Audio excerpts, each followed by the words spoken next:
अस्सलाम वालेकुम, this is ODA foxtrot from defence outpost. तो हम सबको पता है कि कुछ ही दिनों से हमारा जो पाक अफ़गान बॉर्डर वाली साइड है वो काफ़ी ज़्यादा वॉलेटाइल चल रही है। वहाँ पर झड़पें काफ़ी ज़्यादा हो रही हैं अफ़गान और पाकिस्तान फोर्सेस के दरमियान। तो इस कॉन्टेक्स्ट को लेकर कुछ लोग ये कह रहे थे कि हम किस तरह की वेपनरी को, अटैक हेलीकॉप्टर्स को, एयरक्राफ्ट्स को उनके खिलाफ यूज़ कर रहे हैं, किन चीज़ों को करना चाहिए। तो आज हम इन चीज़ों को डिस्कस करेंगे। मैं जानता हूँ कि ये हमारे डेली के टॉपिक्स से वीडियो अलग है थोड़ी सी, लेकिन ये इंपॉर्टेंट टॉपिक है कवर करना। बाकी वीडियो में आगे बढ़ने से पहले अगर आप लोगों ने अभी तक चैनल को सब्सक्राइब नहीं किया तो please make sure to like this video and do subscribe to the channel. अब देखें, उस रीजन में जो नॉर्मल ट्रूप्स टू ट्रूप्स झड़पें होती हैं वो तो होती रहती हैं, इनमें कोई नई चीज नहीं है। लेकिन पिछले जो कुछ दिनों में झड़पें हुई हैं उनमें यूनिक चीज ये थी कि अफगान साइड से अफगान तालिबान ने प्रॉपरली अपने आर्मर्ड यूनिट्स को, टैंक्स को डिप्लॉय करना शुरू कर दिया, क्योंकि पाकिस्तान आर्मी जो है वो आर्टिलरी की हेल्प से उनकी जो पोस्ट है उनको डिस्ट्रॉय कर रही थी। तो इसी के चलते उन्होंने इस तमाम एरिया पे टैंक डिप्लॉयमेंट का जो है वो इसका काउंटर निकालने की कोशिश की, और काफ़ी बड़ी तादाद में पूरे अफगानिस्तान में जो टैंक्स पड़े हुए हैं इनके सरप्लस में, जो सोवियत यूनियन के लेफ्ट आउट्स हैं जिनमें T-55, T-62 वगैरह टैंक शामिल हैं, काफ़ी ज़्यादा पुराने हैं लेकिन फायर करने की केपेबल हैं, तो उनको जो है इन्होंने हमारे बॉर्डर के ऊपर शिफ्ट करना शुरू कर दिया। उसके बाद से फिर जो है वो इंटेंसिटी आती गई इस कॉन्फ्लिक्ट के अंदर, क्योंकि बड़े वेपन्स इंक्लूड हो गए। वहां से अगर टैंक्स को लाया जा रहा था तो पाकिस्तान की साइड से ATGMs को, एंटी टैंक गाइडेड मिसाइल्स को यूज किया जा रहा था, अटैक हेलीकॉप्टर्स को यूज किया जा रहा था। इसमें जो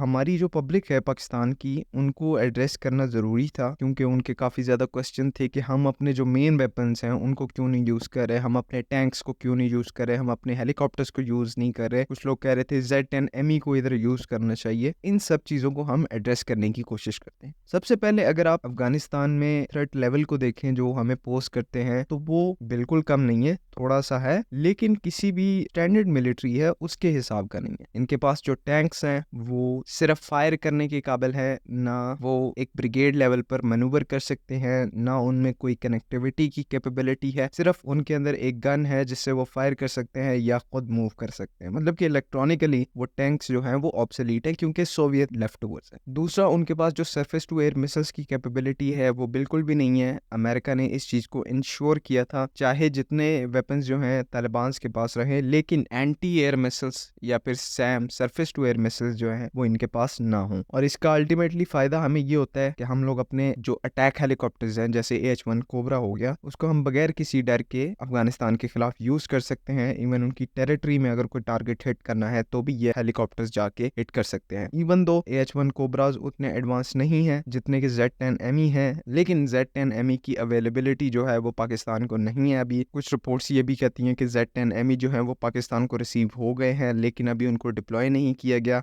देखिए, यहाँ पर एक काफ़ी ज़्यादा इंपॉर्टेंट बात आप सबको समझने की ज़रूरत है कि हम अपने जो फ्रंट लाइन फाइटर्स हैं इन रैगटैग ग्रुप्स के खिलाफ यूज़ नहीं कर सकते, या फिर जो Z-10ME है अगर वो पाकिस्तान को रिसीव हो चुका है तो उसको भी हम अफगान तालिबान के खिलाफ नहीं यूज़ कर सकते, बिकॉज सिंपली ये एक ओवरकिल है। जो काम जो हमारी इन्वेंट्री में लेस एडवांस इक्विपमेंट है वो कर सकता है, तो हमें इन एडवांस इक्विपमेंट्स को वहां पर भेजने की क्या जरूरत है। तो मिलिट्रीज जो है वो ऐसे ऑपरेट नहीं करती। इन रैगटैग ग्रुप्स के खिलाफ आप कभी भी अपना फ्रंट लाइन इक्विपमेंट यूज नहीं करते। वो फ्रंट लाइन इक्विपमेंट जो होता है वो आपके नेशनल डिफेंस के लिए होता है। अगर इन केस आपके नेशनल इंटरेस्ट को या फिर आपकी सॉवरेनिटी को कोई सीरियस चैलेंज है, तो फिर ये जो वेपन्स हैं, ये एडवांस इक्विपमेंट है, J-10C है, VT-4 है, Z-10ME हो गया, तो ये फिर स्टेप इन करते हैं। अदरवाइज ऐसे छोटे मोटे मसलों को, स्कर्मिशेस को डील करने के लिए हमारे पास वैसे भी इन्वेंट्री पड़ी हुई है, वो इन सबको अच्छी तरह से डील कर सकते हैं और इनफैक्ट कर भी रहे हैं। पिछले चंद दिनों में इनकी कुछ कैजुअलिटीज भी हुई हैं अफगानिस्तान वाली साइड पे, और 2 से 3 जो इनके ऑब्सोलीट टैंक्स हैं वो भी पाकिस्तानी फोर्सेस ने डिस्ट्रॉय किए हैं। एज सच हमें इस चीज को पुश करने की कोई जरूरत नहीं है कि हम अपने फ्रंट लाइन फाइटर्स को, वेपन्स को डिप्लॉय करें इन अफगान तालिबान के खिलाफ। इनकी जितनी हैसियत है